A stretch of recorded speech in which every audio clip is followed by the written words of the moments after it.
Hare Krishna, dear devotees. It's Chandra Vadna Chaitanya Das, and we're back here at the Bhakti House. And today is Saturday rest and retreat. So, trying a couple of things a little bit differently, a little bit different setup, using a different webcam today to see if maybe we can get a little bit better result. And so, yeah, we'll kind of see how things go. But I want to welcome all of you guys, of course, inside the Bhakti House. So, this week's theme, if you will, and every week we kind of have a different theme. And this is about uh, embodied repetition. So it's about like repetition is kind of the name of the game this week. And so basically, what we're doing is we're chanting the Maha Mantra consistently, and it's about that consistently showing up and you know doing our spiritual discipline, just doing our service, whatever that looks like for you, wherever you're at. But this is also an opportunity for me to share with you guys a little bit about like what I've been up to, kind of like what's been going on with the Bhakti House, and just kind of that kind of a nice little thing. So I've been I've been really, really busy, just crazy busy. Um, I just can't even put it into words, to be honest with you. There's just so much going on. Um, So I guess I could just walk you guys kind of through just kind of like what, um, what this week has actually been for me. So this past week we've been the tune that we learned this past week was the Maha Mantra tune that was actually used by Srila Prabhupada. And Prabhupada, he had just an incredible way of connecting people with the holy name. He was an older gentleman. He came here to the United States. This was during the hippie days, and sex, drugs, and rock and roll, all that kind of stuff. And what you see happening a lot of times, like with that, is you get to a place where something has to give, and when he showed these young people, he said, "Look, I can show you like a nice way of doing things. I can show you a nice way of just existing, and a sweet way, like a very compassionate way of existing, and that started with service. So service is a huge thing in bhakti. It's it really does become your identity in so many ways. Is that you're thinking like, what can I do? What can I do? How can I assist? What's the next thing I can do? And it's this you know, for any of you guys that have lived in India or visited India for a period of time, you probably have a little bit of an idea. It's like everyone's trying to take care for you.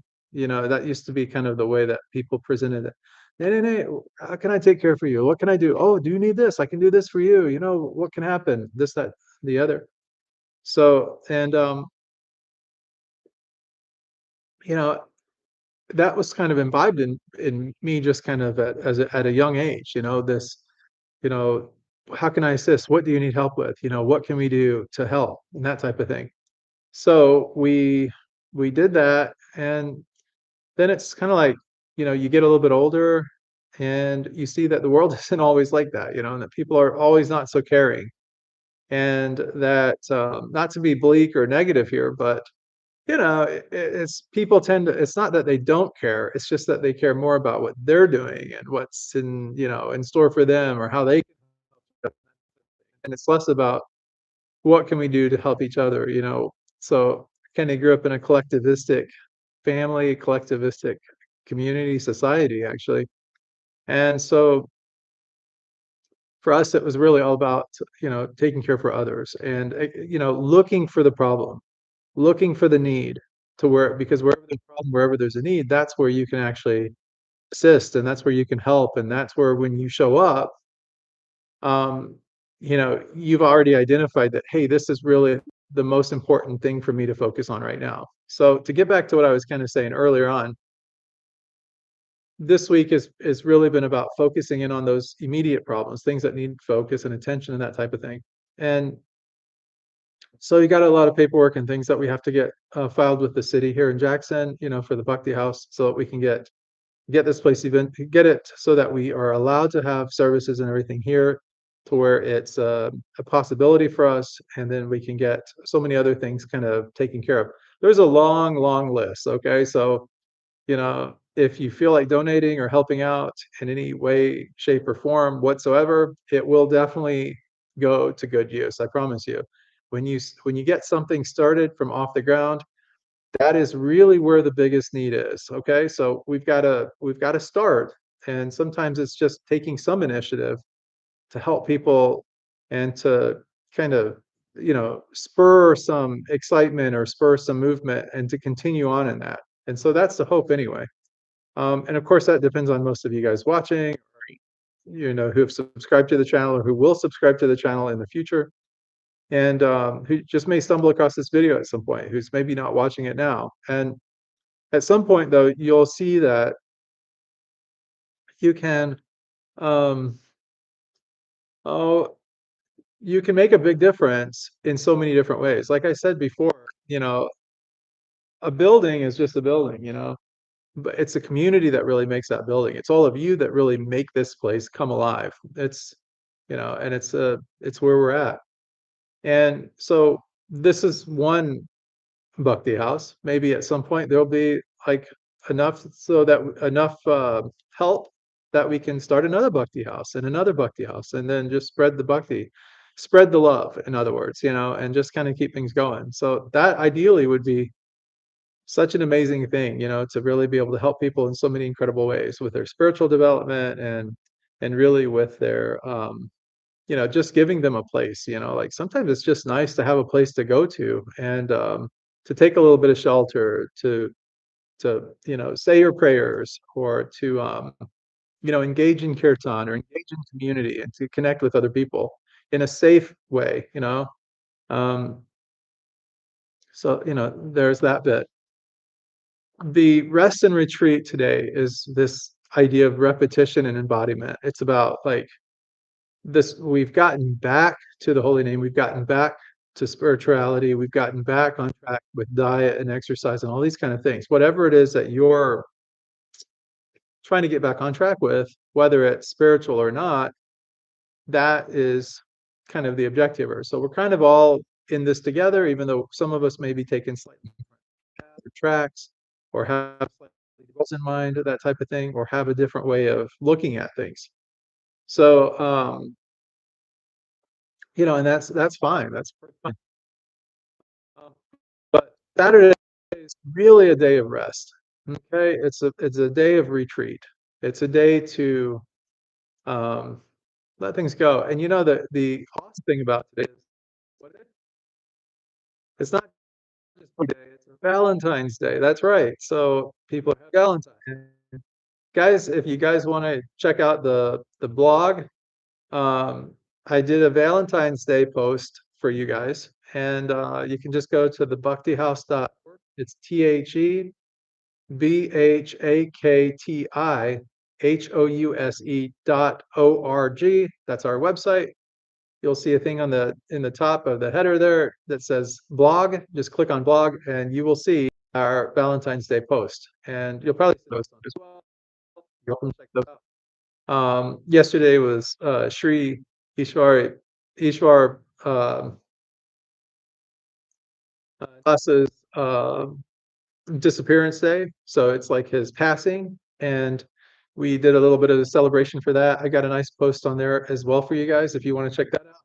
It's really a humbling post. So I mean, I would really appreciate it if you check it out, because it's one of those things where he is kind of sometimes people call it like a waymaker, somebody that very humbly and very with absolute humility and absolutely love and service. He was so service minded that, and his guru was Madhavendra Puri, and then he actually was, because of the mercy of his guru and the mercy of his service, and Krishna's mercy, obviously, the next disciple that came about through our lineage, through our Gaudiya Vaishnava lineage, was actually Sri Chaitanya Mahaprabhu. So Lord Chaitanya, an incarnation of Krishna, he was actually he came in as a disciple of Ishwar oh, Puri's uh, lineage. So like there was Madhavendra Puri, Ishwar uh, Das, and then uh, Sri Chaitanya Mahaprabhu. So anyways, it gets confusing, but you go through the lineage, and then from Lord Chaitanya, the golden avatar of Krishna, that's where service, and we get so many lessons and so much that was brought down in the holy names. Hare Krishna, Krishna Krishna, Hare Hare, Hare Rama, Rama Rama, Hare Hare. We get that through the Lord as well.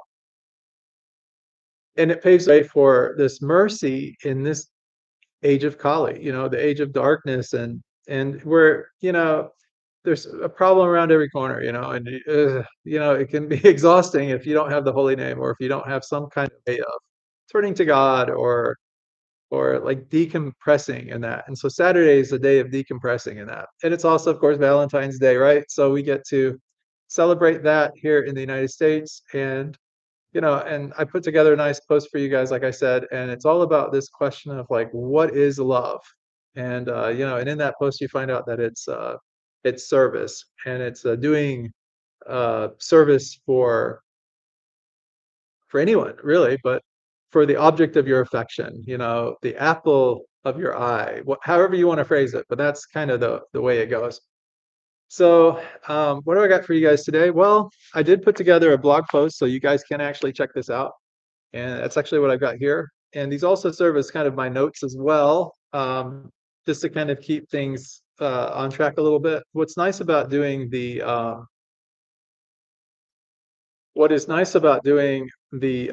live stream here is that it's less editing for me, of course. And you guys know me, I don't like doing editing on videos. I just kind of put them up. That being said, I have been putting some thumbnails on some of the videos, and just trying to take a little bit more time with them, I guess, and be a little bit more organized in my notes when I do them, so it's not so like off the cuff. I like doing off the cuff though, so I mean, so live streams are great for me. But this is about putting things into action this week. It's about what we've already achieved and continuing on in that mood, that rasa. So Friday was about learning this week's Maha Mantra melody and committing to steadiness, making that commitment that we're going to be steady in this walk, in this journey that we're taking. Saturday, today, is where that steadiness becomes embodied through our breath, some gentle movement, which we'll do in a moment, and some calming repetition sound. So chanting that Maha Mantra. So Friday was kind of learning. Saturday is really putting it into practice, which is what we'll do. And what does rest really mean? Well, for us, rest this week really means that we are going to, it's a willingness to stop striving. Rest is not inactivity, it's that willingness to stop striving. So we can just exist and be today. So steadiness is important. Just if you do a little bit every day, eventually you'll have something achieved, right? So small measure equals big success somewhere down the line. And that's kind of interesting. That's kind of a neat way of doing things. So sometimes people say, oh, it's just too monumental. It's just too much for me to do. And Krishna just says, well, just serve in whatever capacity you can, but show up. Do the service. Make sure that you can do what you can do. And Sri Chaitanya Charitamrita, Antya Leela 20, verse 12, the Shikshastakam says, let there be all victory for the chanting of the holy name of Lord Krishna, which can cleanse the mirror of the heart and stop the miseries of the blazing fire of material existence. That chanting is the waxing moon and spreads the white lotus of good fortune for all living entities. It is the life and soul of all education. The chanting of the holy name of Krishna expands the blissful ocean of the transcendental life. It gives a cooling effect to everyone and enables one to taste full nectar at every step. So this verse supports rest and retreat, rest and renewal. It's not telling us to strain harder or to put in more work or to overdo it. It describes a natural spiritual process that really unfolds through the steady chanting of the Maha Mantra. The heart becomes clearer when we do this. The inner fire of suffering and stress and anxiety, all these kind of things start to subside and go away. Good fortune, however you want to call it, luck or just mercy of Krishna, whatever. It finally awakens and it finds its way very easily. So sometimes when you stop doing, you actually start achieving. But or not, I've got so much more on the blog that you guys can check out. Our Hare Krishna, Krishna Krishna, Hare Hare, Hare Ram, Ram Ram, Hare Hare.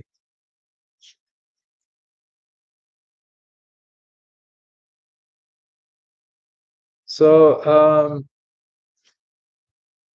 just seeing if there's anything else here that I wanted to kind of share with you guys on here. Oh, yeah. So this verse here, from wherever the mind wanders due to its flickering and unsteady nature, withdraw, bring it back under the control of the self. So this is the inner rhythm of our rest and retreat, if you will. The mind wanders, we remember the name. No frustration, no pressure. That return itself is practice. And so that's what we're essentially doing today. Oh, hold on one second, guys. We have someone here. Guys, we're doing. Yeah, so you can come and check things out. Sure. You can come be on the guys. This is Bhakti Chris. You guys are Bhakti Chris. Hey guys. So Bhakti Chris, he's been doing so many great things, helping out in so many different ways and all. So it's just mental support. Okay, come here. Yeah. So anyways, but so yeah, so such a blessing that he popped in. So nice of him. So I was just telling everybody that today is Saturday and it's all about rest and retreat.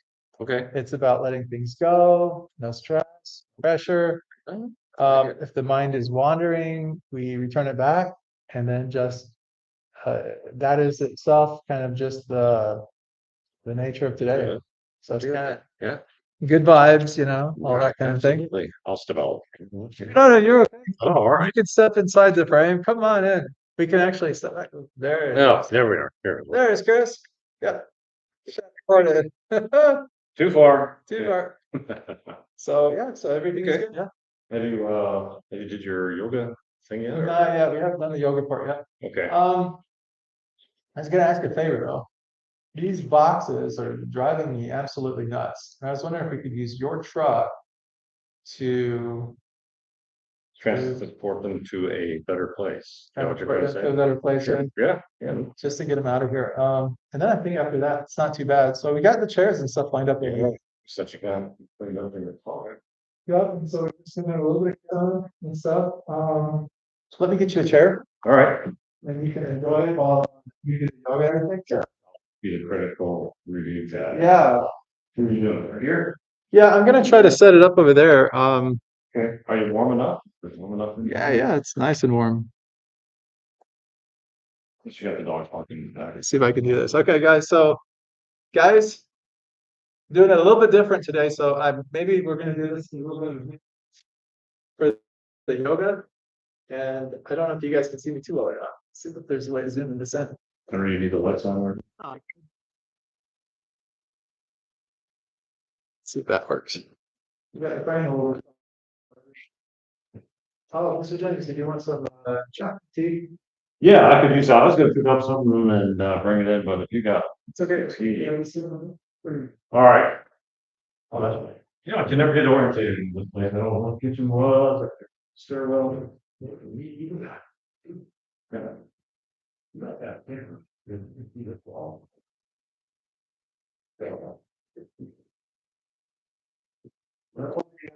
Well, that's here.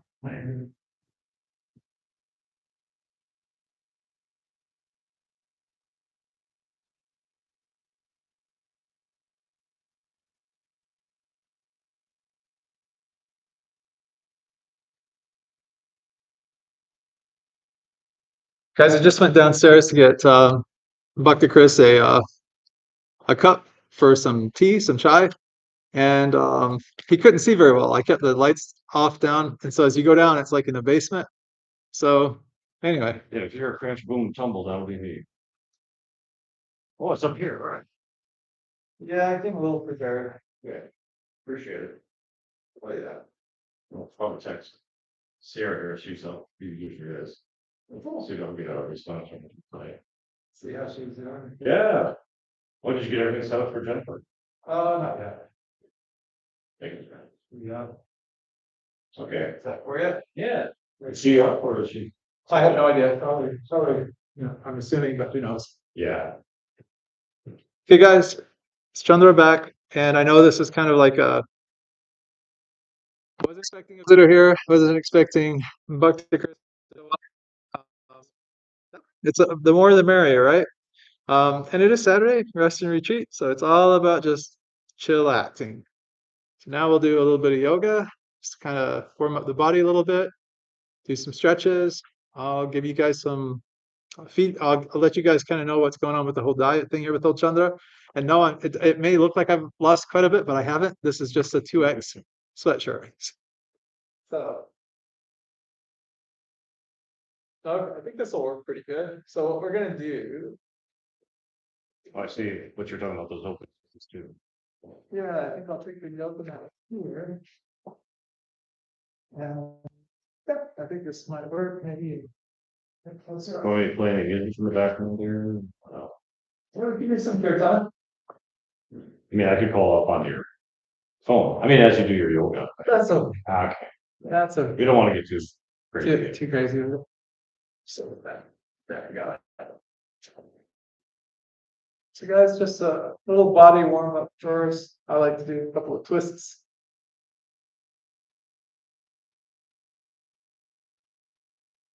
And guys, if you hear any critiquing, that's Bhakti Chris over here. He's A little bit wider stance, straighter, get your chin up off your chin. he's a yogi, you guys. He is a yogi. Yogi here. So anyway, I just like if you've ever dated body, this is called the keep-up stance. Like they call it horse stance, but mine's extra wide. It's a great stance. I'm just getting some preparations.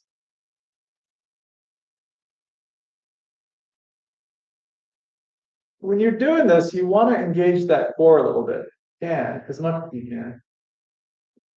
And of course, do it to what feels right to you. This isn't about me or, you might be 100 pounds and the most flexible person on the planet. I'm not. So if that's the case, then you would do it for you kind of on that.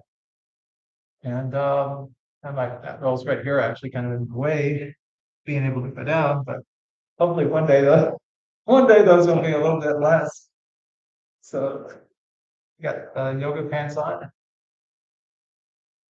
Another sweet devotee actually got me these yoga pants. Bhakti and Jen.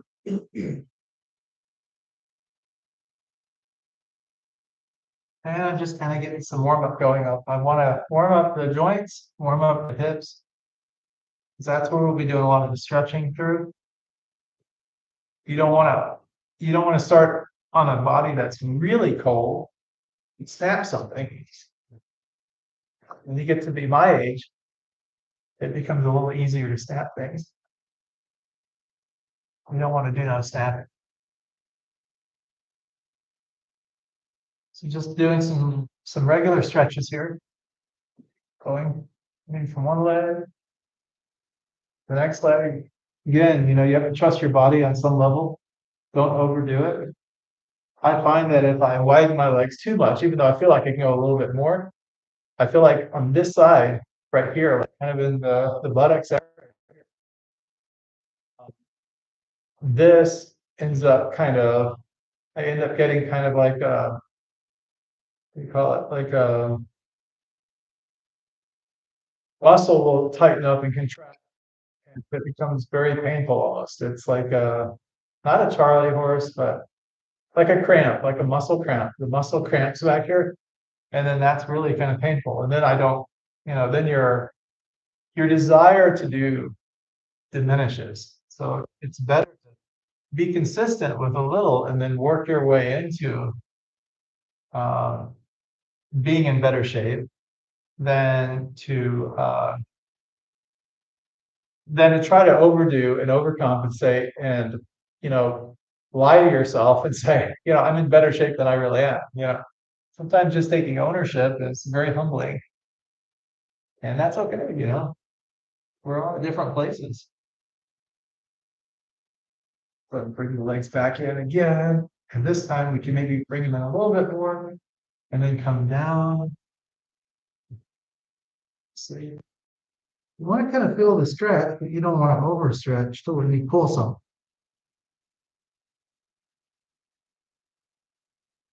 And we can come around on this side. It's so weird because, like on the camera, it's actually in reverse. Oh, yeah. So it's like, and you look at the monitor there, it's so different. We can bring our legs up, fold them. So this is kind of like boat pose. Come up here like this during boat pose. This really does contract your stomach muscles a lot. Now, you may not be able to do this. And if that's the case, bringing your legs up does the same thing. It contracts your core. And if you go over a little bit, it gets more on this side or on that side. And then this side, you get on this side. So you can practice that a little bit.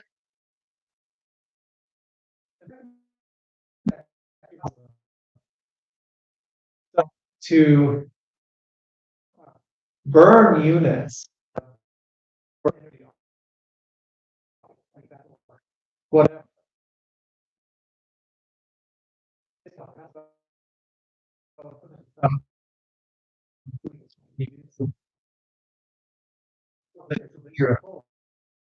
More.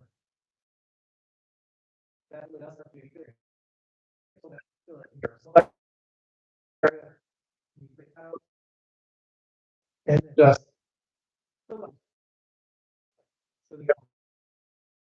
Prasadana, which is just they call it corpse pose, and then you can just relax the body. Just keep talking.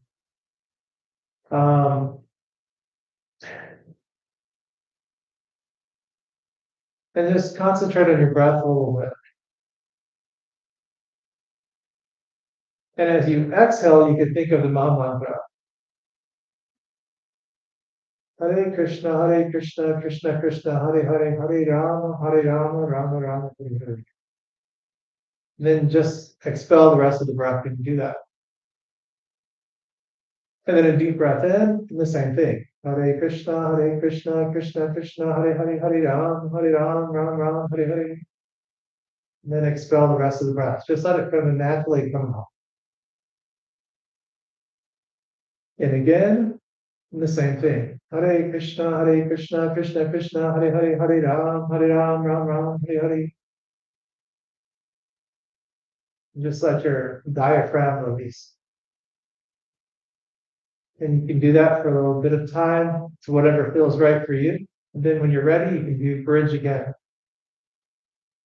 Come up.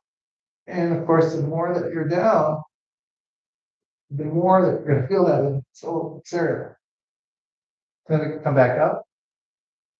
And again, from kind of a different angle here, we're doing that front stretch just to the very best that we can. This is helping our hips back here kind of release a little bit. It's also helping those joints kind of right here in the hip area, the groin area.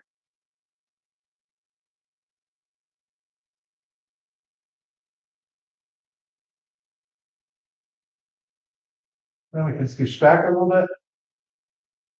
As we do, hands high, and then come down. And come down as much as you can. Again, I've got the weight right here in the stomach, which is preventing me from continuing down. But I feel like I could go down more, but I get a better stretch. In that case, you can kind of reach higher, and instead of coming down on the shins like this, you can actually come forward, like right in this area, and you can get a better stretch in those legs. Just that, you want to keep yourself upright more. Come down nicely. Then you can pull one leg in, and then walk this heel out a little bit to where it's nice and stretched in here. And you can start working on the elasticity in that leg. You come all the way down. And then you can come over this leg here. Breathing out. Coming back up, breathing in. And you can switch legs. And again, just walk that heel out a little bit to where it makes this nice and tight. You come down, bringing even more elasticity. It's like you're stretching a rubber band a little. You're doing it to where it kind of loosens up and becomes more flexible.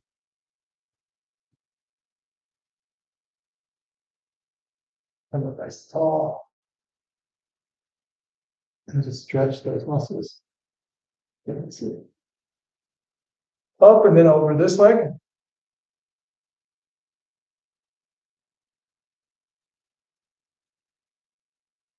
Not quite nice. And then you come back center on the mat. Leg back out again. Hold. You can take your hands back here and push down and take your buttocks, your gluteus maximus off of the mat, and then move it forward just a little bit to get more into that stretch. That will help your flexibility a little bit more. And then as you come down a little bit, you want that back to be nice and straight. And you just want to come down to where you can feel the stretch nicely. Again, do not overdo it.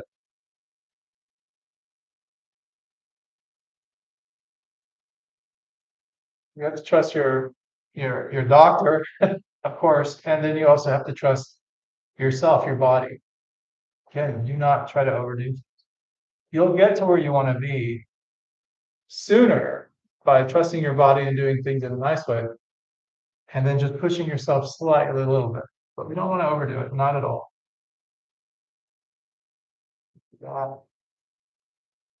Okay, and then we can come over into cat pose. So to do that, we just move back on this way on the mat, nicely. And then we can just take our hands and then do a twist, come down, just like we do in sun salutation. And then just slowly raise yourself with your hands. Take your head up towards the back of your back. And just feel that stretch in your back. Don't overdo it, of course.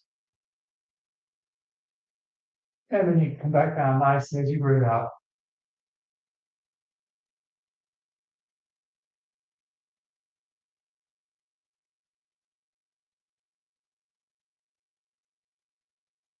Relax a little bit. And then you can come back up again. Nicely. And you can feel that stretch.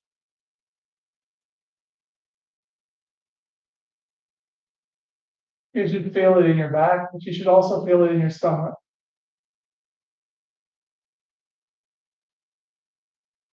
And come down again and relax.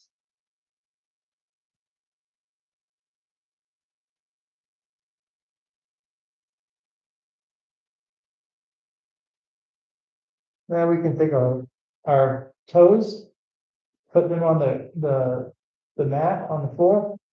Using our hands, we can come up into downward dog. And you can just walk your feet straight up.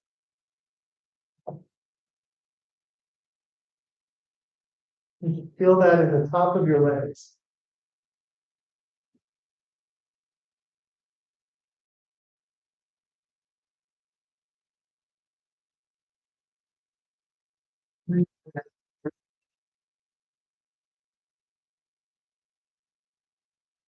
and then up. And then down, and then up. And then down, and then up. Really strong.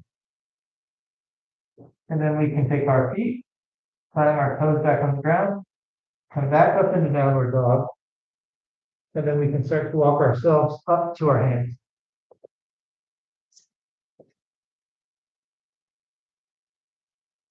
If you can rest your hands on the ground, great.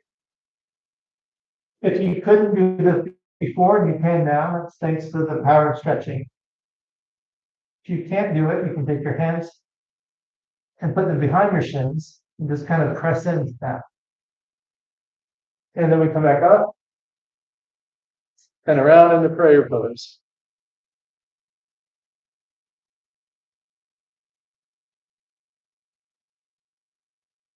We can just kind of relax in that.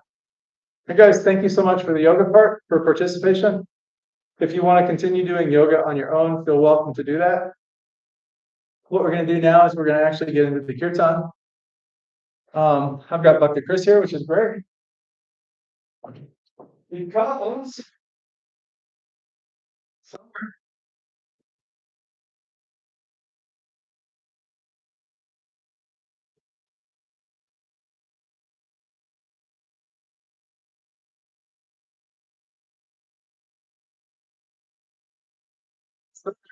there, Jingle. Jingle, jingle. tambourine. So, Mr. Jennings will help us make a little sound today. I know what kind of sound it's going to be, but he can help us with our Kirtan today. So, and then of course, you guys feel free to join in a little bit too. We're going to work on our tune for this week. And yeah, we're going to just have a little fun. Go down. You want to get a little bit closer over here, that means right.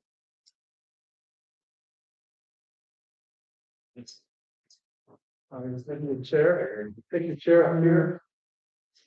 Get you in the Kirtan. There we go. Nice. Nice.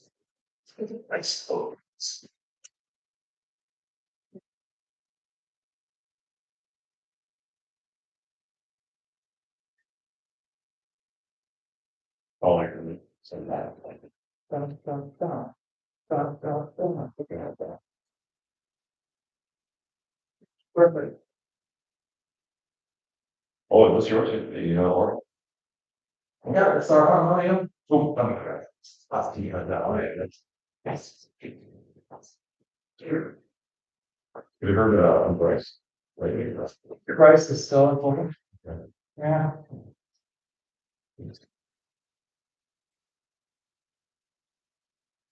So,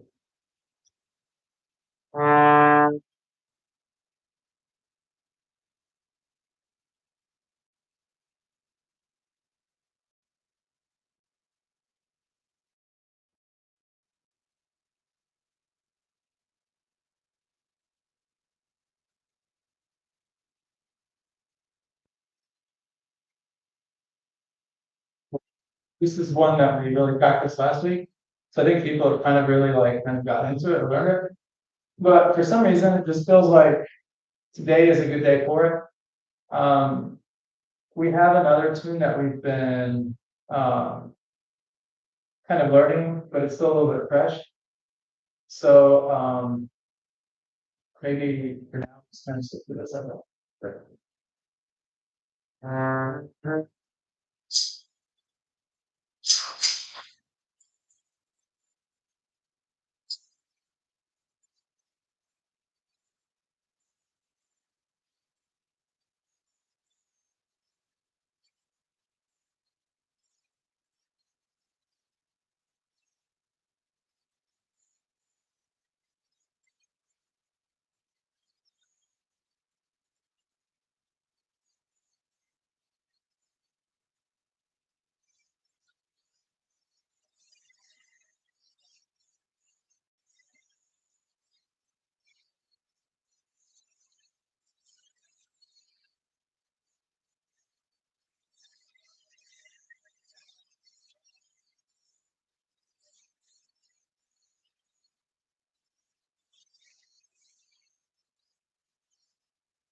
Thank you, Hare Krishna devotees. Thanks for joining in the Kirtan.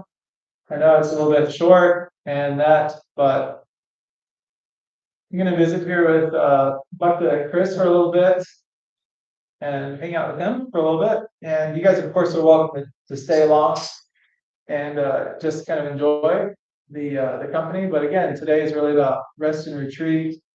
And that's what this is really all about today on Saturdays here at the Bhakti House. You know, we just kind of release, you know, kind of let go. And so this is a time for like supplication and prayer. It's a time for just kind of relaxing and letting your muscles just kind of, you know, just relax. And yeah, it's really important because, you know, you've worked hard all week, you've done so much service, and this is a time for doing reading. It's a time for, you know, just really, you know, taking care for your body, your mind, and also for your spiritual health as well. So that's what it's really all about. So that's what we're doing today. And that's my hope for you as well. So wherever you happen to be at, hopefully you're in a nice, relaxing place. Whatever that looks like for you. Some people might find it nice to be on a beach somewhere. Wouldn't that be nice, you know? Oh, yeah. You know? Some people might find it would be really nice to be up in the mountains, you know, skiing or something. One devotee was talking about how this last week she was actually skiing up in Canada, and so you know, so they were there and they were. She said that it was the first time she'd ever been skiing. Yeah, and so then she, as she's going down one slope, and I think it's ASA or something like that was the name of the ski resort that she was at. And so they got the zip cars that take you back up and go back down. And she said that she had to actually kind of go on her it would be her left side. This would be my left side over here, even though it probably from the video looks like my right side. This would be my left side, and she had to actually take a fall just to keep herself from having a worse accident. Yeah. But not, what do you call that? Wow. Yeah, wiping out is what they call it, right? Was that our first time skiing? Yeah. It was all right. So her and some of the colleagues are there doing some skiing, really nice and all that. So Okay. yeah, so but you know, actually I think for the sake of the view, maybe we can get the chairs a little bit more over this way to kind of just position ourselves a little bit more in the frame. Yeah, it is quite a long distance, isn't it? Trying to Try to do hold a that. conversation and Yeah.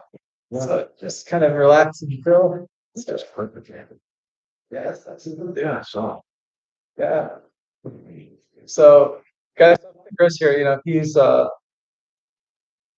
got a lot of electrician skills by trade, and so he's actually helped us a lot just kind of in the inspection of the Bhakti House here. You know, as you know, as we were working on trying to get funds and stuff up together in order to be able to get this place, he was in the backdrop doing a lot of the side work, like just making sure the place was solid, that the electrical was good, that you know, that the foundation was good and everything. And so we went through this with the fine-tooth comb and to get it to where it is now. And you know, we've had some minimal things that we've done. We've brought some things in for creating and doing prasadam and whatnot. If you go down in our kitchen area, maybe we can get a video. I don't know if it'll be today or next week or some other time. We can do like a video of the Bhakti House, kind of like what this environment is like and everything. I think people might enjoy that. Yeah, walk through or something. Kind of like a walkthrough video. And then just kind of explain things nicely, like how everything is set up and that. And you know, this is you know, this is just kind of like an oasis, kind of like in a place like Jackson. I mean, how would you describe Jackson? Like just Well, it's hometown, I guess, a family town. A lot of people work outside of the town because most of the jobs are outside of town. More like a bed and breakfast for families. So get it starter families. Yeah, it's got all the attractions that a big town would have. yeah. Museum, parks, a lot of lakes. So it's good towards that part. Yeah, so it's just kind of a nice, I like it. Yeah. And we have like public modes of transportation too. We've got the Amtrak that comes right here. We're 2 miles, maybe 1.8 miles from the Amtrak station here at the Bhakti House. Hmm. So getting here, even if you got off the Amtrak and you had to walk, maybe not in the winter. I don't know, Not this winter. not this winter. Maybe anyway. next winter, but not this one, right? But like, you could get to a place where it is, yeah, definitely doable, definitely walkable. So, You're surrounded by 3 major cities: Lansing, Detroit, or Ann Arbor, Grand Rapids. So if you have a vehicle, you want to get outside of town, you've got your major cities stuff. yeah, a lot of them are what, maybe 40 minutes away? Yeah, at least. Yeah, Yeah. Lansing's probably your closest. Ann Arbor would be your next, and Grand Rapids probably about an hour and 10 minutes. Or That's wow. but, yeah, so plenty of job opportunities outside the city if you want to relocate. Good neighborhoods, like any city, you do have bad sides of town, but mostly, yeah, Jackson's a nice community to be in, part of. Yeah, I agree with you on that 100%. It's just like, and it's so close to everything. You're close to the interstate. So the major interstate 94 runs through here, east and west. So if you want to go to like you were saying, if you want to go to like Kalamazoo, even, it's not that far away. Right. If you want to go to Ann Arbor, Ypsilanti, even Detroit, really not that far away. We just have to think about it. We even have a local airport here, just kind of a small regional airport, right? Yeah. And then there's also like, you got DTW, Detroit Wayne International Airport, which is what, maybe an hour from here? 70 miles less. About 70 miles, maybe a little over an hour, depending on how traffic is. And then you've got the Lansing Airport, it's a little bit smaller. But we've flown out of there before, to do trips and different things like American Airlines takes you down to Florida and stuff. And last summer, I think we were down that way. So you do have some really cool surroundings in this area, so it's a great place to kind of visit. Michigan, how would you describe Michigan in general, like just in terms of what really separates it from other places or Other states. yeah, what kind of defines it? Okay, well, you've got every season you can think of: hot, cold, warm, what have you. It's a what they call water wonderland, because you got so many lakes around this place. It's an outdoorsman's paradise. You want to go north up into the big country, Grayling, places like that, very, very wooded areas, not very populated. So nature is pretty close. You can get pretty close to nature out in Michigan. Again, we have our severe weathers like any state, but we've got, so many options: summer, winter, fall. Unlike Florida, might just have winter and summer down there. Yeah, and then more summer. Which, It's kind of the first, you have so much winter up here. right. Yeah.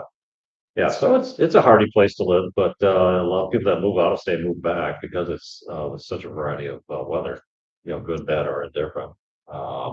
Whereas again, like Florida, you either have cold or hot. You don't have your intermediate like autumn or fall, which is very nice. And you got trees and nature's right outside your back door. You got animal life, deer, hawks. You live out in the country, not far from the city. You can go out 10 miles outside the city, and you're right in the country.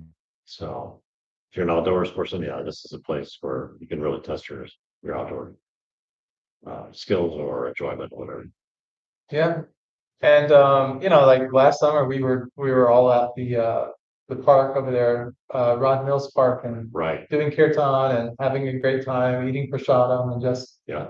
connecting with community and just making it available, making kirtan and music available to just anyone that happened to be there, Right. And we'd have people come over from the park and stuff like that, introduce themselves, and there's a little dog park there. And I remember like some of the people with the dogs, they would come over and start talking with us about. It's just a lot of fun, and so these are some of the activities that we do here at the Bhakti House. And we participate in food kitchens and doing some volunteer work as well and helping out.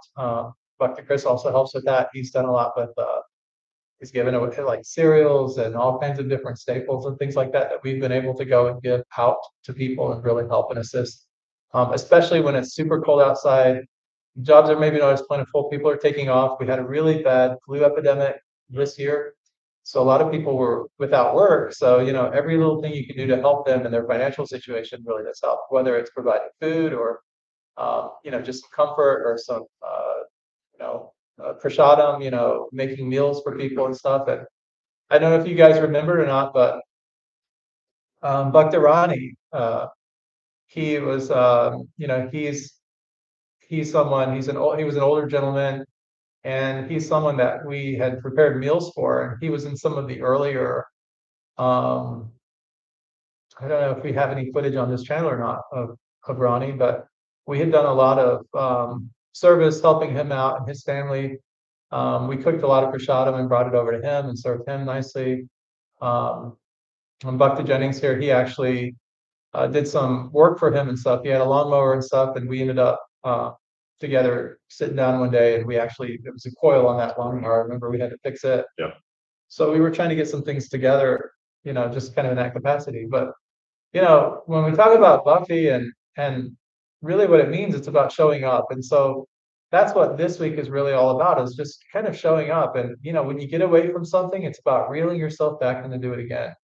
We don't really have in most circumstances in life, like when you go to a job, job, just over broke. No, I'm just teasing. Some jobs pay better than others, though. But when you go to a job, you either show up or you don't have that job very long, Right. And that's a different kind of, it's kind of like tit for tat. You either do what we tell you to do, or you can leave and not get paid. And then good luck on your journey to poverty or whatever it is. But in bhakti, it's a little bit different. We wake up, and we're asking ourselves, kind of inside ourselves, like, how can I serve? How can I be of service? And when you get into that habit of doing that every day, life is so much sweeter. It's not about like trying to get out of work or, dodging things or trying to like be complicated. It's really about the opposite. It's about being agreeable, helpful, servant-minded, servant-oriented. And when you do that, mercy is usually pretty close by.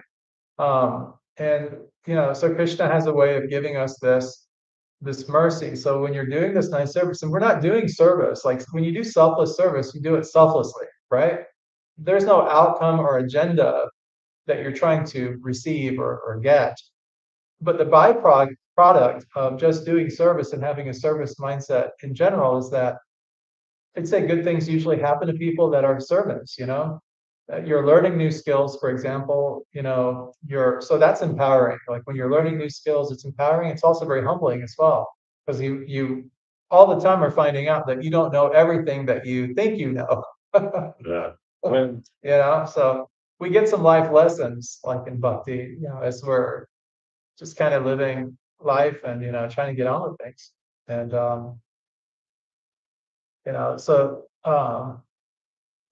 but doing things from the heart, you find that Krishna's mercy is usually there. And, God knows like what's inside your heart. He knows like what your motivation is for doing things and what it's not. And, if you're solely out there to, try to benefit yourself, and it's not that you don't care about other people necessarily, but you're just so single-mindedly focused on your own future and your own success, or avoiding calamities and stuff like that, that you don't really have enough faith or enough trust that things will work out for you, that things will happen. And so then, fear and all these other,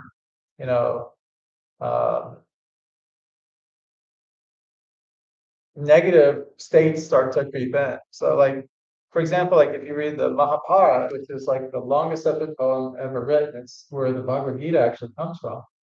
The 18th chapter of the Bhagavad Gita is actually just a very small section of the Mahabharata. Maha meaning great, Bharat meaning India. So it's like the great history of India. And so in this Mahabharata, this huge, it's the longest epic poem ever written. Inside that text, you'll see like all of these different things, and they're considered like demons. They call them like asuras, so in the Sanskrit, but basically they're demons, and so you're hearing about how people are plagued by these demons, like that these negative forces are against them. They're making their life miserable, or giving them hardship, or trying to anyway. And when those things happen, when you're reading it, you're just thinking, oh my goodness, I hope these creatures or whatever they are just never bother me, you know. Mm. And it almost can sound a little bit like preposterous. You're like thinking, well, that's like, is that like the monster in the kid's closet or something like that? Yeah. But the reality is that when you look at those names, there's those Sanskrit names like you know, like Agrippa and different things like fear. They actually spell out in English what are these things that plague us, like fear, you know, and these kind of things. And really, those are things that are within us already. So we are being plagued by these demons in a sense, like our fears, you know, the things that we would say are our worst nightmares, or you know, uh, you know, and they cause us grief, anxiety, stress, depression, all these kind of things. Loss is another thing, you know, that people become afraid of, and yeah, so you get these fears, and all this negativity starts to get within you, and you know that shapes your personality, and you know it causes a lot of problems inside people's psychology. And the nice thing about bhakti is that if you just have a little faith and you put things out there in a nice way, then you can really start to experience life uh, free from the doubt, the disbelief, the limitations, the fear, these things that really do plague us, you know. And it's you know, I remember the first time I was reading Bhagavad Gita, or not Bhagavad Gita, but Mahabharata. I remember, like as a child, thinking to myself, "Oh man, these horrible things." Mm. But then as I got a little bit older, and then it was explained to me, and I was like, "Oh no, no, this means like your fear. This is a natural thing that people have. You know, that you get you're part of this fear, and you have enough negative experiences, you don't want to have any more, so you avoid those things. So people become like avoidant personality, you know." Oh. And so then they try to say, I'm just going to play it safe. You know, I better not do that. You just kind of play it safe and do things like, you know, that. Whereas like just having faith, it doesn't mean that, you know, we go off onto a wild tangent and start doing a bunch of things that could potentially hurt us or harm us. But in the process of serving, those things don't really exist, you know, like they start to disappear, you know, so fear, anxiety, all these kind of things. You're engaging in helping other people, you're engaging in doing some nice work. And but to the person, I guess my point is this: to the person that goes to the job that's thinking to themselves, I don't get paid enough for this, you know, or they're starting to get that kind of an attitude, like I don't get paid enough for this. I don't you know, I'm not coming in on my day off, I'm not doing this, I'm not blah blah blah. It's really becomes about them, right? Mm. And it's less about how can I help the employer, how can I help my job situation, how can I help where, you know, I signed on to help because I want to help. Did you do it just for the money? Mm. There you go. You know, so some people think, you know, so a lot of us would say, yeah, you know, I got this job and money was the number one reason that I got this job. It's for the money. And without money, I can't take care of X, Y, and Z, you know. So I'm thinking about X, Y, and Z. This job solves that problem. I'm not doing anything more or less than I have to do, and I'm not doing something that I don't have to do if I still get paid the same amount of money. So why should I do that? You know, and people begin to get this kind of thinking, right? Yeah. And you know, that type of thinking is like the opposite of bhakti in so many ways. You know, it's like not from the heart. You know, and then, you know, so when it comes to doing service, it's really doing it from the heart, you know, saying, well, I want to do nice things. I want to help people out. I love everybody. You know, if I can assist you or help you in a way, why not? You know, what does it hurt me to do that? You know, and you'll find that when you do that, or you take on that kind of an attitude versus the other, that this mercy, or this, some people call it good luck or whatever you want to call it, you know, starts to take effect, and you'll find that you become more valuable in a way, right? You know, the more, like if you've got two people and one person is doing all the work and the other person's doing the bare minimum, you know, and we've seen personalities like that, right? Right. Who do you want to hang out with? You know, who do you want to work with? You know, who would you want to partner up with in a business? Who would you want to do this? Or probably the person that is a go-getter, right? That is actually serving and doing things. But if they're doing it just purely for the money, and the other person is like, no, I'm not money minded, that other person may be the person. You just don't know, you know. Yeah. So we're looking for people that want to do things from the heart and that feel that, you know. So if you get that job, try to find a job that you feel like you can serve some value, you can provide some kind of value for that job. And then in that capacity, you'll find maybe that success, comes your way much sooner and much easier and much more possibly than, say, for example, if you're just doing it for the money and, you go into it with like, oh, I got to go to this place again, that kind of a negative attitude. So, we can, we can talk about things like this all day long, but anyways, it's much nicer to talk about things that are very loving and kind and sweet and, you know, um, yeah, so, Mhm. yeah, so, play some nice tunes, play some nice Maha Mantra, and just do a little bit of singing, a little chanting, have some nice prasadam, have some nice food, um, have some chai with a dear friend, Yes. and fellow devotee, and just why not? It's like a nice life, life, simple living, high thinking kind of life. It's really good. Right. Can I add some? Please. Also, there's a website up about the Bhakti House that gives you a little more insight where you can read at your leisure and gives you a good idea of what's happening and what's about to happen. So if you guys have a chance, check that out if you haven't already, and yeah, stay involved. Yeah, most definitely. And of course, we've got the memberships on there and stuff too for those of you that have it in your heart to support us, that want to help. Um, we have like we have it starting at like $15 a month. Something very affordable for the majority of everyone. And that does go a long way. The more people that just that little knowing that we have some funds to be able to support this place and to support the mission of what we're trying to do here. Um, it's just absolutely incredible. Like a little bit goes a really, really long way. And again, we're completely transparent here. We are 501c3, so whatever donations you do give, those can come off your taxes, of course, they're tax deductible. We provide you with a receipt and everything as well for that, so that you can, I think it's here in the United States, I think it's up to like 16,000 something dollars that if you donate, you can actually take it off of your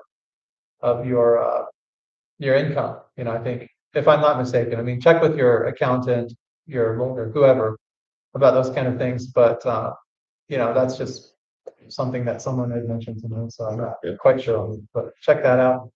And then also, everything that we do, everything we spend money on, everything that we spend money on is notated down in the on the website. There's a link you can click. It'll pull up a spreadsheet. And every time we spend a dime, whatever, we pay a bill, whatever it happens to be, you can find out about it right there. And so complete transparency. So you'll see that we're not just, spending money foolishly or anything on that end. And I'm trying to think what else is on there. Yeah, so we've got the blog, which has so many different posts. You can learn a lot about Bhakti through those posts. A lot of good information there. We've got several YouTube videos, and a lot of them go with the blog post. So when you go to the blog, you can actually see the videos embedded into the posts. If that makes it a little bit easier to kind of keep up with kind of the flow of things. And then we also have an events calendar on there that will talk to you about all the Gaudiya Vaishnava events happening and things like that. So like if you want to know about like appearance days or disappearance days of some of the famous saints and different things that we'll be observing here at the Bhakti House, you can check that out.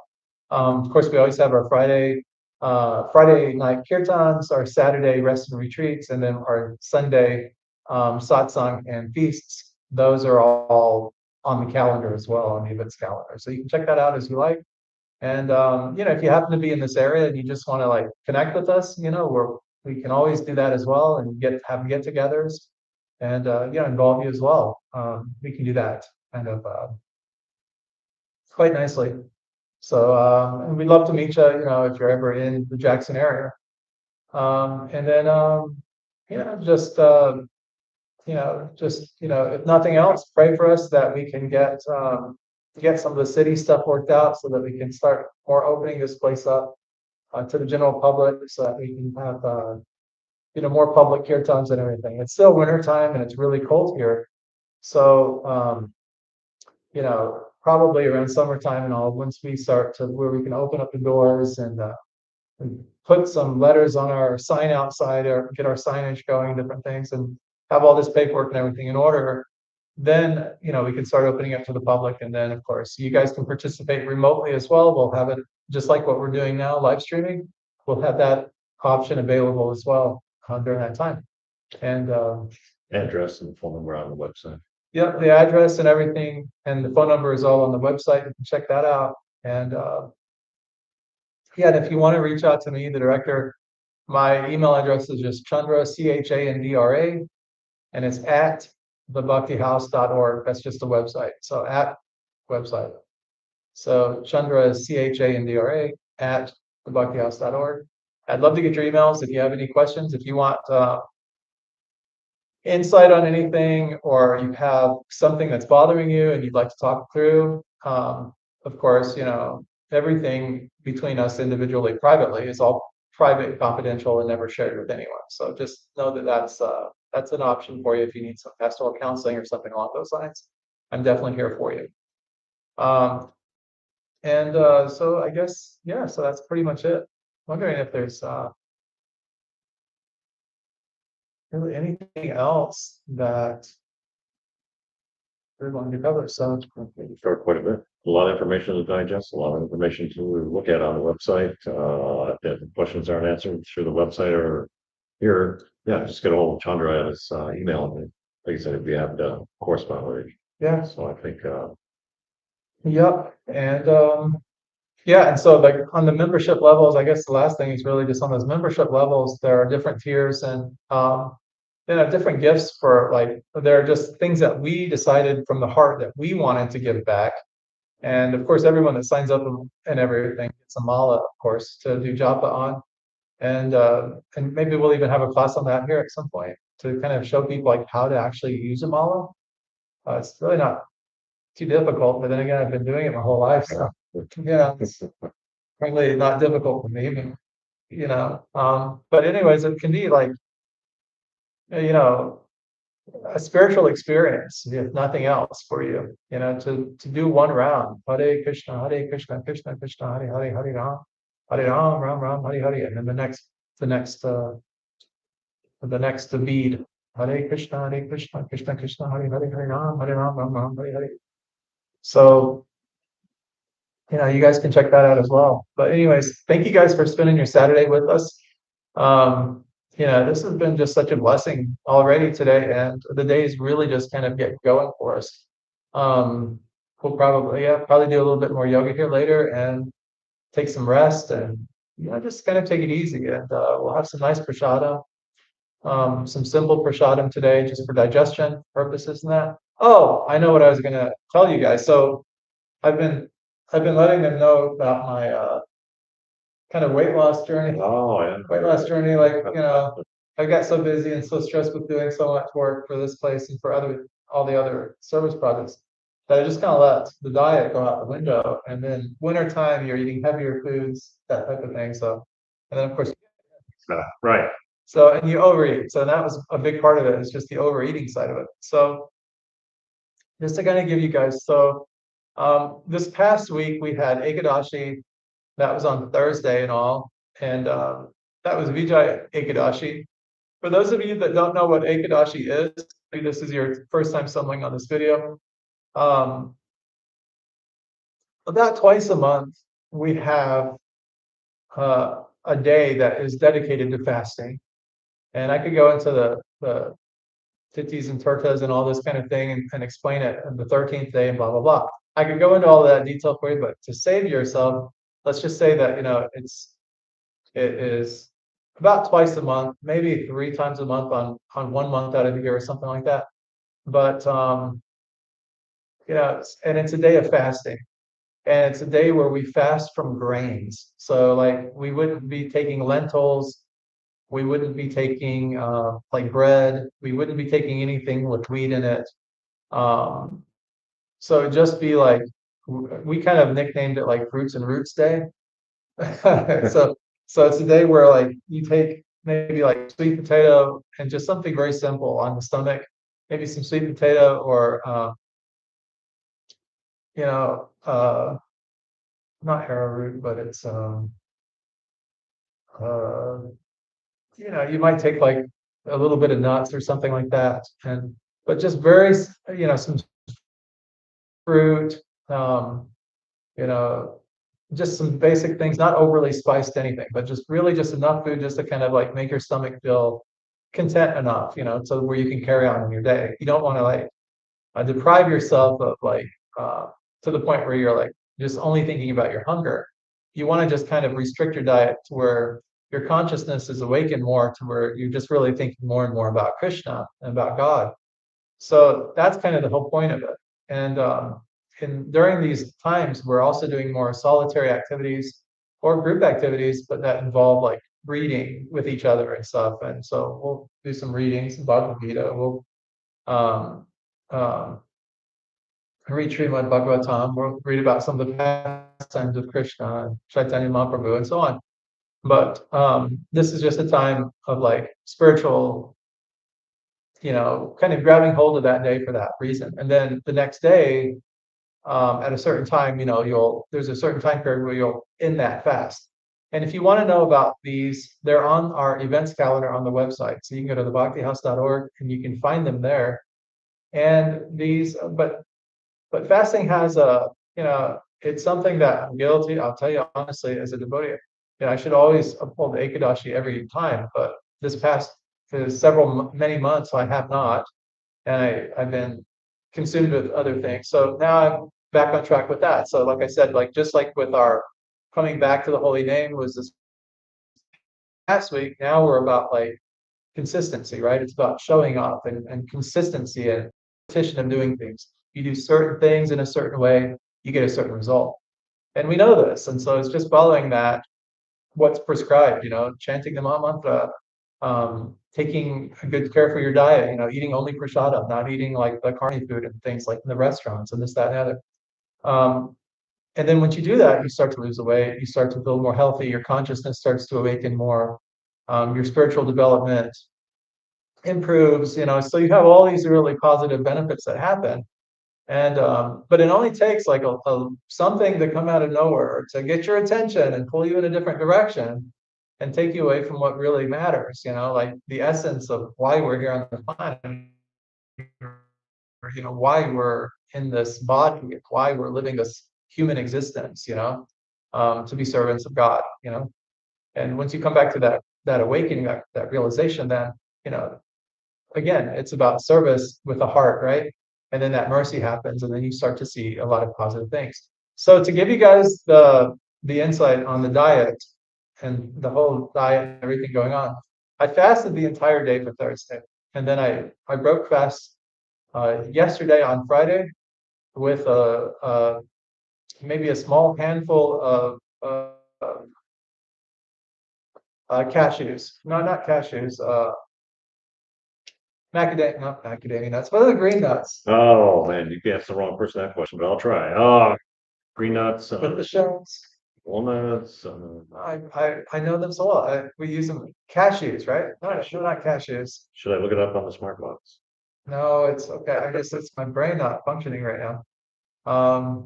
Where do you find this nut? Do you find it in cereals or? No, it's like you take the nuts. They're the little green nuts that we eat. Yeah, I can only think cashew, walnuts. So yeah, one of those. Something that looks like a put nut. them on desserts all the time, like in Indian sweets. I'm trying to think of the name where they have them on the commercials. Like people watch the commercials with them, the funny commercials. I can't think of it. Anyways, guys, I apologize. You guys probably know what I'm talking about and are laughing at me right now. Laughing at both of us, I guess. But anyways, It'll come to you once the yeah, stream is over. yeah, once the stream is over, I'll definitely get it. But we have what do we call it? The Not academia. Academia. no, they're not macadamia. They're goodness, maybe. And they're popular over in India. They're very popular in India, like in Indian sweets, you see them put all the time. Okay. But for the life of me, I just don't have them. You know what? I might have some though. Let me check.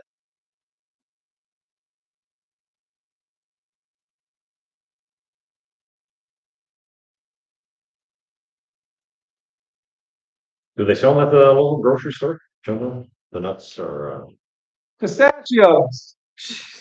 darn it, man, I almost had it too. Pistachios. Pistachio. So I broke fast with a handful of pistachios, and I'd offered those to Krishna and stuff. And then I took the prasada and it was really nice. And then I had a little bit of a heavy meal Friday. So today is Saturday. And just to be completely real with you guys, like I've been fasting like every Saturday, just automatic, just not eating the whole Saturday. And I find that what that does is it kind of does like a reset to my internal whatever. And I find that I'm just really not hungry. So I figure why eat when you're not hungry, right? So I've been kind of abstaining from that. But I will say this, just to be completely transparent. And I've been doing one meal a day. So that's the other thing too. So I'm eating one meal a day, just enough to feel, satiated, to where I feel full and pretty good with things. And then, I get busy with doing service work, and then another day goes by, and then it's 12 o'clock. So I've been tending to eat around noon, and but taking Saturdays off. Now this past week I took the Thursday off, but I will tell you guys this. So it's at 2:39 is around the weight that I started, and I want to say last week I was around like, I don't even know, 225 or 221 or something. But from 221 I'm right now about 221 point, I think it was 221.8 or something like that pounds when I checked. Yeah, so I've been doing that. So I didn't really lose anything to really speak of. Or maybe I did, but just didn't realize I had, but not anything significant, But again, it's only been like 6-7 days, something like that. So since we had done kind of like the read off, so every Saturday do this live stream, I kind of update you guys with how that's going. I did have one person ask me, have you lost some weight? One devotee asked me that, and I said, oh, can you tell? And then that devotee said to me, very honestly, like, I'm sorry, I just said that to be nice. I don't know why I said that.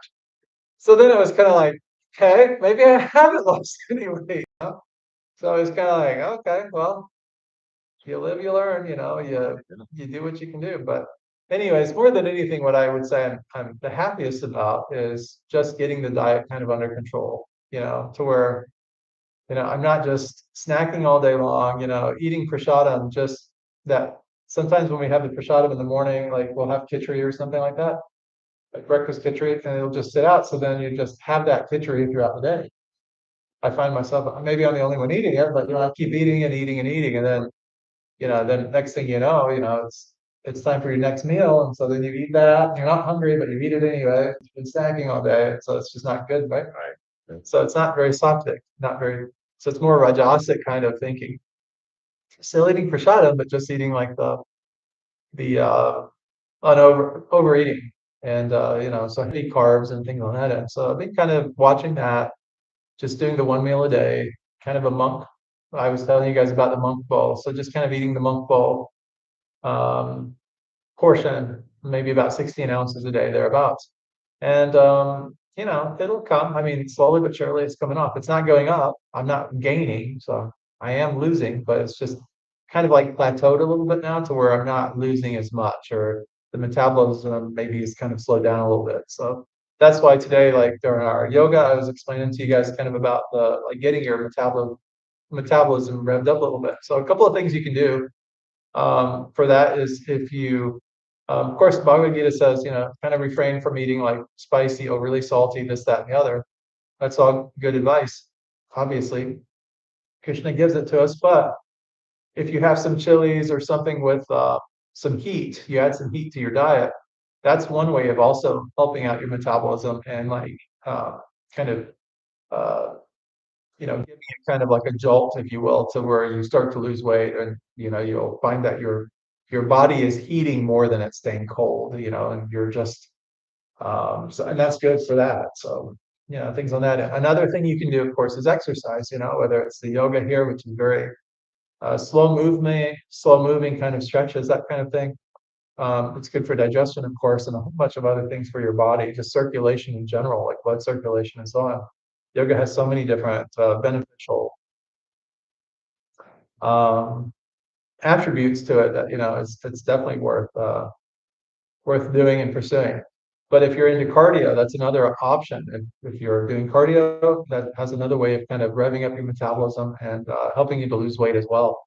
And then of course, if you have like fat rolls like on your stomach or other parts of your body and stuff like that, whether you're subconscious about it or not, which it's just what it is, right? You get to a place where we're not judging ourselves or anything, we're kind of letting it go. But we're taking some proactive measures, some steps to just kind of stay consistent, and that's really what this Saturday rest and retreat is all about. It's about showing up and, like I said, doing certain things in a certain way. You're going to get a certain result, and don't worry about like trying to push yourself or overdo things. Like we're not trying to like just say, oh, I'm only going to eat like um, one can of broccoli or something, or I don't even know if broccoli comes in a can, but I'm only going to eat one small cup of broccoli a day, which has virtually any calories Right. at all. And that's all I'm going to eat until I lose all this weight. That's kind of a recipe for disaster in some ways. That's like overdoing it, and in the nectar of instruction, it's made very clear that, like, you don't want to overdo things. You don't want to like try to overcompensate or try to do any of these kind of things. You want to be more um, just show up, do what you need to do, serve the best that you can, and then continue to do that. But just continue to keep showing up, continue to keep helping. Don't do something one time and then forget about it, and feel good about it at one time. And you can feel good about it every single day. And then that also helps build your spiritual progress as well. It develops you, and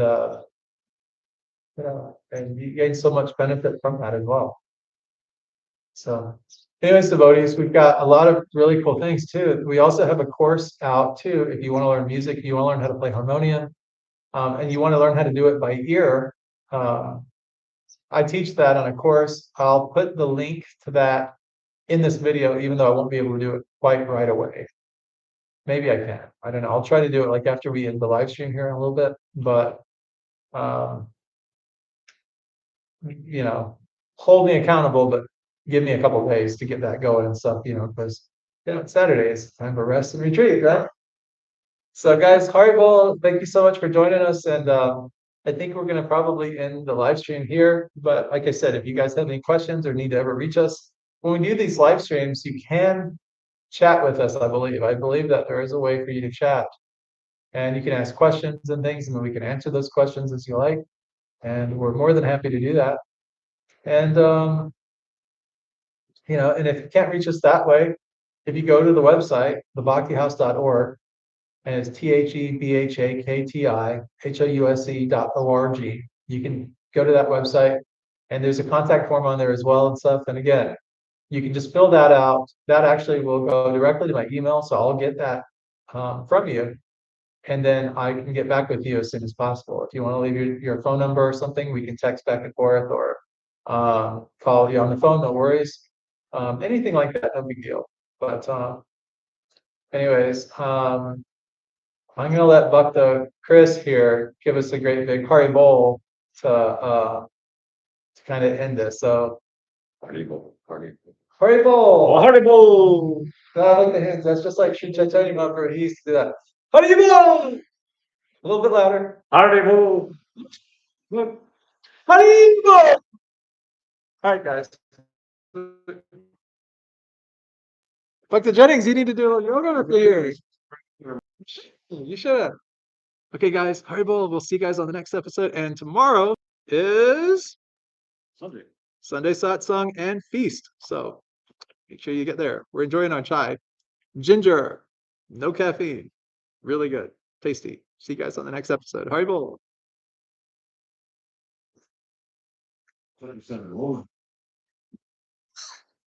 Chant there, buddy.